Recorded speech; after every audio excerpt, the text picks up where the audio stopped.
हमारे विभिन्न ज्ञानवर्धक कार्यक्रम देखने के लिए आप हमें अभी सब्सक्राइब करें, बेल आइकन को प्रेस करें ताकि आप देख सकें हमारा कार्यक्रम सबसे पहले।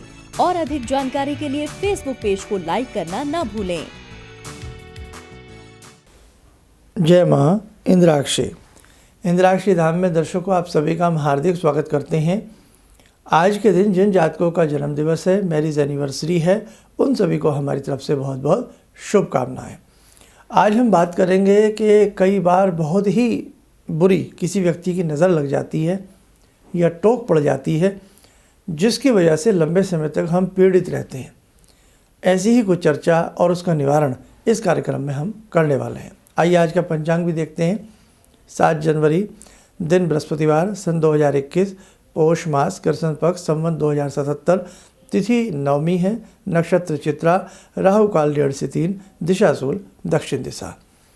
कई बार कोई हमारा शत्रु भी नहीं होता है और ना ही उसका कोई मंतव्य ऐसा होता है, लेकिन कई बार किसी किसी व्यक्ति की नज़र व्यक्ति के काम पर, व्यक्ति के स्वास्थ्य पर बहुत ऐसा असर करती है कि आप पूछेगा मत। अब बहुत लोग ऐसी भी दलीलें देते हैं कि 21वीं सदी में है, आप किस प्रकार की अनपढ़ता वाली बातें कर रहे हैं। ये अनपढ़ता वाली बातें नहीं है, इसके पीछे कहीं ना कहीं रहस्य जरूर है। व्यक्ति की टोक 100% लगती है, लेकिन व्यक्ति के ऊपर 100% नज़र भी लगती है। दोनों ही बातें हैं।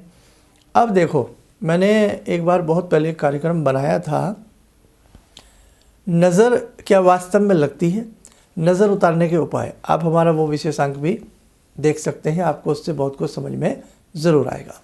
अब देखो, मैं आपको एक चीज़ बताऊं, अगर नज़र ना लगती होती तो बड़े से बड़े लोग बंगले बनाते हैं और उसके ऊपर वो काली हंडिया भूत सा बना करके लगा देते हैं। कौन बना रहे हैं? झोपड़ी जो भी बनाएगा, जो छोटा सा मकान बनाएगा, झोपड़ी बनाएगा, वो कभी हंडिया नहीं टांगेगा। अगर हम ऐसी बात करें, और एक रईस से रईस व्यक्ति, एक पैसे से पैसे वाला व्यक्ति हमेशा अपने बंगले के ऊपर इस प्रकार के चिन्ह बना देगा। क्यों? अब वो तो पढ़ा लिखा है, अमीर भी बहुत है, तो कहीं ना कहीं ये चीज़ें होती हैं। गाड़ी शोरूम से निकलती है, उसके ऊपर भी तिलक लगाया जाता है। एक ज़माने में और आज भी माँ अपने बच्चे के मस्तक पर एक साइड में दिठौना लगा देती थी, काला तिलक लगा देती थी। तो देखो भाई, अब प्रमाण तो हज़ारों हैं, लेकिन ना मानने वाले के लिए कोई प्रमाण कार्य नहीं करता। नज़र भी लगती है, टोक भी लगती है। आप बहुत अच्छे से व्यापार कर रहे हैं और किसी ने टोक दिया कि आपका काम तो बहुत अच्छा चल रहा है, आपका तो शरीर आजकल बड़ा स्वस्थ रहता है, आप तो बड़े यंग लगते हैं, बड़े अच्छे लगते हैं, पूछिएगा मत साहब। ये बातें कहीं ना कहीं हैं। और यदि कोई हमारा प्रतिद्वंदी, हमसे द्वेष रखने वाला व्यक्ति इस प्रकार की अनगढ़ बातें हमसे कर दे, तो आप मानिए ना मानिए, वो काम बिगड़ता है। और तो और यहाँ तक व्यक्ति के ऊपर कई बार अपनी भी ही टोक लग जाती है, अपनी भी नज़र लग जाती है। शीशे में खड़े हो गए, आज तो हम बहुत अच्छे लग रहे हैं, हमारा तो अब काम बहुत अच्छा चल रहा है, अब तो हम शरीर से बहुत स्वस्थ हो गए हैं, बस आपने कहा नहीं और टायर पंक्चर हो जाता है, फुस देनी, यानी कि बस आपने कहा और सब कुछ मामला उलट पुलट होने लगता है। अब मैं इसको ग्रहों से तोलता हूँ।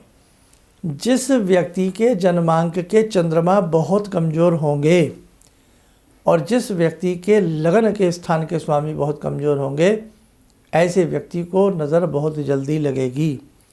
जिस व्यक्ति का लगन, जिस व्यक्ति का चंद्र और जिस व्यक्ति का तृतीय भाव कमज़ोर होगा, उसे अपनी भी टोक बहुत जल्द लगेगी। आप ये बात आजमा के देख लेना। और ऐसे भी व्यक्ति होते हैं कि साहब चिकने घड़े पे पानी डालते रहो, कुछ भी नहीं होता, टस से मस नहीं होते। ग्रह भी बहुत बड़े कारक होते हैं। आपके ग्रह यदि बहुत बलवान हैं और आपका समय पावरफुल चल रहा है, कुछ नहीं होगा, कोई कांटा नहीं चुभेगा आपको। समय भी पावरफुल ना हो, जैसे हमने कुंडली की बात बताई। कुंडली क्या है? आपका समय बताती है ना, आपका जीवन बताती है, आपके भविष्य बताती है। तो आपका प्रथम भाव, तृतीय भाव, आपका चंद्र भी मलिन है, कमज़ोर है, नज़र लगेगी लगेगी। टोक लगेगी लगेगी। और कई बार ऐसी फैमिलियाँ मुझसे मिलती हैं, ऐसे परिवार मिलते हैं, हम ग्रह देखते हैं कि ग्रह तो सही अच्छे से मिलते हैं, लेकिन किसी ऐसी प्रतिद्वंद्वी की नज़र लगी होती है, 20-20 साल से वो नज़र परिवार को चाट जाती है, नज़र दीमक की तरह चाट जाती है व्यक्ति को। हाँ, टोक ऐसी लग गई कि साहब निकलने का नाम नहीं ले रही, उसको चाट डालती है जब तक वो व्यक्ति बर्बाद नहीं हो जाता। अच्छा मकान बनाया, आप रह ही नहीं पाए उसमें, गए तो उसमें तंग रहने लगे, फिर आपने वो चेंज करने के लिए प्लान बना लिया। आपने अच्छा प्लॉट खरीदा, आपने अच्छे कपड़े खरीदे, फट गए, कट गए, पहन ही नहीं पाए, बीमार हो गए। तो देखो, यदि ऐसी स्थिति किसी व्यक्ति के साथ होती हो तो मैं यही समझाऊंगा कि कहीं ना कहीं आप किसी व्यक्ति से मशवरा कीजिए, किसी अच्छे पामिस्ट से, किसी अच्छे एस्ट्रोलॉजर से, या जो इस प्रकार की चीज़ें जानते हैं उनसे आप बातचीत कीजिए। और एक और हमारे बहुत अनुभव सिद्ध लोग होते हैं हमारे परिवार में, हमारे बुज़ुर्ग, आपके बुज़ुर्गों से भी आप राय लीजिए, वो आपको बिल्कुल सही राय देंगे, सही बताएंगे कि बेटा तू ऐसा कर ले, है ना। अब इन सब चीज़ों का मैं आपको उपचार भी बता देता हूँ। आपका जो इष्ट मंत्र है, आपका जो बल मंत्र है, आपका जो गुरु मंत्र है, उस मंत्र को ज़्यादा से ज़्यादा पढ़ें और कटोरी में थोड़ा जल रख लें। मंत्र पढ़ने के बाद जल में फूंक मारें और उस जल का थोड़ा सा सेवन करें, चरणामृत की तरह छींटे भी मारें और उस घर में जल के छींटे भी मारा करें, बहुत जल्दी उससे असर मिलता है। और लाल मिर्च, साबुत नमक और थोड़ी सी पीली सरसों में मिक्स कर लें और अग्नि कोई ऐसी जलाएं, सिर पर से 7 बार उतार करके अग्नि में धो देनी, उसे छोड़ दें। घर में नज़र है तो किसी, हमने एक धुनी बताई थी, वो धुनी वाला हमारा विशेषांक देखें, उस धुनी को प्रतिदिन घर में दिया करें। कपूर ले लें, थोड़ी राल ले लें, सरसों ले लें और 2-4 जैसे उसमें मिल जाए लौंग के दाने ले लें और उसमें डली वाला नमक ले लें और थोड़ी सी गंधक डाल लें। ये मिला करके आप पूरे घर में घुमा दें और बाहर की साइड में थोड़ी सी अंगियारी कर लें और यही सोच करके नज़र हमारी टूटे या हनुमान जी का ध्यान रखें। हनुमान जी की कोई भी हनुमान चालीसा से पढ़ लें, लाइक संकट कटे मिटे सब पीरा, जो सुमरे हनुमत बलवीरा, संकट कटे दीन दयाल विरद संभारी, हरऊ नाथ मम संकट भारी। अंदर से पढ़ते हुए आए और बाहर निकल करके उसको अग्नि में डाल दें। थोड़ा सा उसे पहले जला लें, लेकिन कपूर जो गंधक का जो घर में धुआं रहेगा वो नज़र को तोड़ता है, थोड़ा उसे जला लें और ऐसा करें। और एक साधारण उपाय बता देता हूँ, प्रतिदिन जिस घर में कपूर और भोजपत्र जलाया जाता है, छोटा सा भोजपत्र कटा फटा ले आए बाज़ार से, 10-20 रुपये का काफ़ी सारा आ जाता है, कटा फटा ले आए, साबुत की ज़रूरत नहीं है, क्योंकि साबुत तो जब चाहिए होता है जब हमको यंत्र बनाते। कटा फटा ले आए और उसको ला करके उसमें से थोड़ा सा तोड़ें और कपूर के साथ उसे डेली जला दिया करें पूजन करते समय। कपूर आरती भी हो जाएगी, वो भी जल जाएगा, वहाँ भी नज़र नहीं लगती। भगवान शिव पर जब हम जल चढ़ाते हैं, चढ़ा हुआ जल थोड़ा ले आए, उसके भी छींटे घर में मारें, लैट्रिन बाथरूम को छोड़कर, तब भी नज़र नहीं लगती। घर के वास्तु को भी किसी का वास्तु मैप दिखा सकते हैं, कई बार वास्तु भी कारण होता है ऐसी स्थितियों में, जो ऐसी स्थितियाँ आ जाती हैं। व्यक्ति का शरीर है, हमने देखा है कि कई बार इस प्रकार के मंत्र पढ़ कर के दिए जाते हैं कि वो जल यदि पेड़ में डाल दिया जाए तो पेड़ सूख जाता है। ये वास्तविकता है मेरे साथ को, पेड़ सूख जाता, मतलब इतनी बुरी उसके ऊपर नज़र बैठी होती है। और नहीं तो सबसे अच्छा उपाय है, एक बताशा ले लें, बताशा ले लें और बताशे में को अंदर से फोड़ करके उसमें थोड़ा कपूर रख लें, व्यक्ति को लेटा लें, 7 बार उसके ऊपर से घुमाएं, यही संकट कटे मीठे पढ़ते हुए या दीनदयाल पढ़ते हुए या जो भी आपका इष्ट मंत्र है उसे पढ़ते हुए घुमा लें और उसके बाद कपूर जला दें। और बस वो कहे, वो व्यक्ति जिसको नज़र लगी है वो उस लौ को देखे। 1-2 दिन ऐसा करें शाम के समय, इससे भी नज़र उतरती है। सरसों के तेल में बत्ती रुई वाली भिगो लें, जलाना नहीं है, सिर से हेड टू हिल्स 7 बार उतारें, बाद में जला दें और उसे रोगी से कहीं नीचे पानी रख दें, रोगी से कहीं से देखें, जल्दी नज़र उतरती है। ऐसे बहुत सारे कारण हैं, लेकिन मैं फिर भी एक राय दूंगा, आपको यदि लगता है कि बहुत लंबे समय से कोई नज़र है, टोक है, तो आप एक बार किसी को अपनी जन्म पत्रिका या हाथ की रेखाएं दिखा लेंगे तो बहुत ज़्यादा अच्छा रहता है। बिल्कुल वस्तु स्थिति समझ में आ जाएगी कि आपकी कुंडली में ये कारण है। अब लग गई है, फिर लग जाएगी किसी की नज़र, तो परमानेंट उसका क्या सोल्यूशन हो सकता है वो उस चीज़ से पता लग जाता है।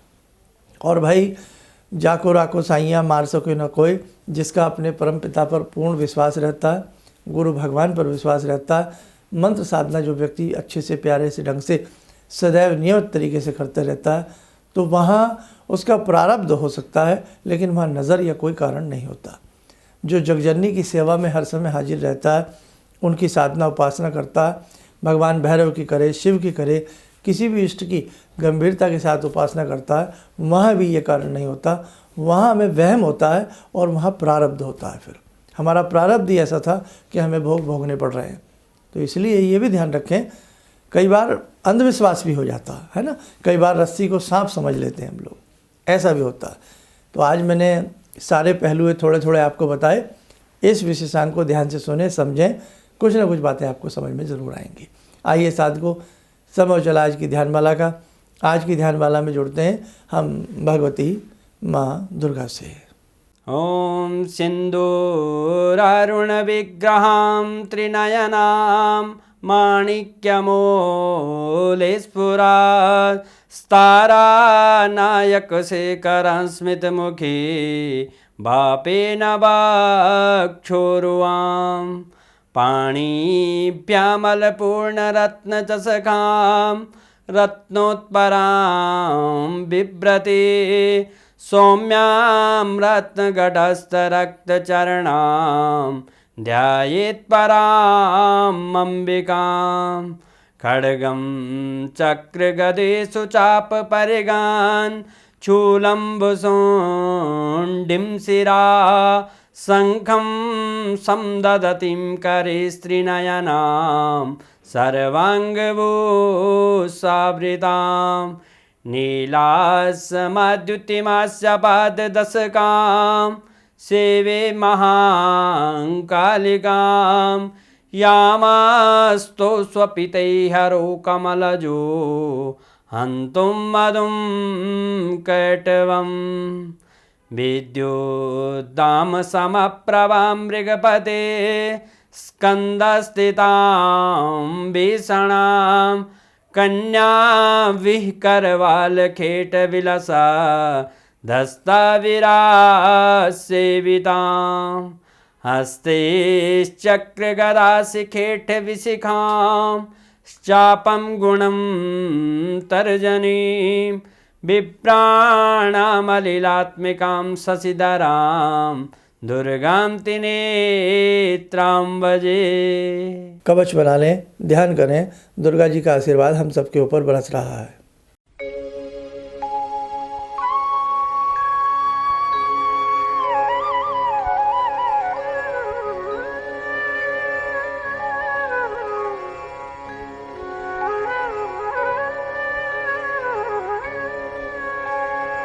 ओम बोलते हुए नेत्र खोलें, सामान्य हो जाए। देखो मेरे साधकों, जीवन में पग पग पर समस्याएं रहती हैं, लेकिन इनका सोल्यूशन हमें कर लेना चाहिए।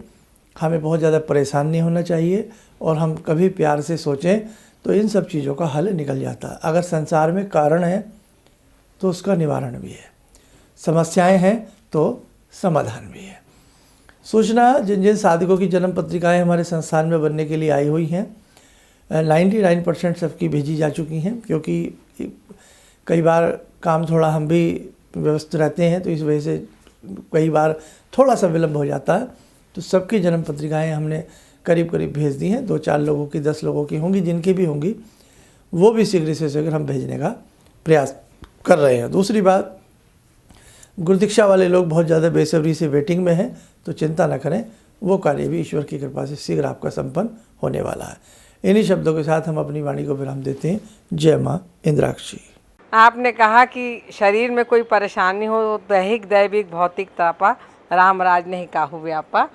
इसके बाद मैंने उसका जप शुरू किया और धीरे धीरे मेरे को अच्छा लगने लगा, और मैंने कहा कि अब पंडित जी से कैसे जुड़ूं, क्या जुड़ूं। तो मैंने कहा कैसे करूं। मैं बोली ईश्वर अगर सही है, माँ भगवती की मेरे पर कृपा है, तो ज़रूर मेरा कोई ना कोई रास्ता निकलेगा। तो ये सारी चीज़ें मेरे को ईश्वर की कृपा से आपका साथ मिला, और मेरे अंदर की श्रद्धा थी जो मैं आपसे जुड़ी सनातन धर्म के प्रति, और हमने जहाँ जन्म लिया है उस धरती के ऋण को हमको अदा करना है, इसलिए आपके चरणों में मैं किसी भी समस्या के समाधान के लिए मिले प्रसिद्ध हस्तरेखा एवं वास्तु विशेषज्ञ प्रोफेसर धर्मेंद्र शर्मा जी से।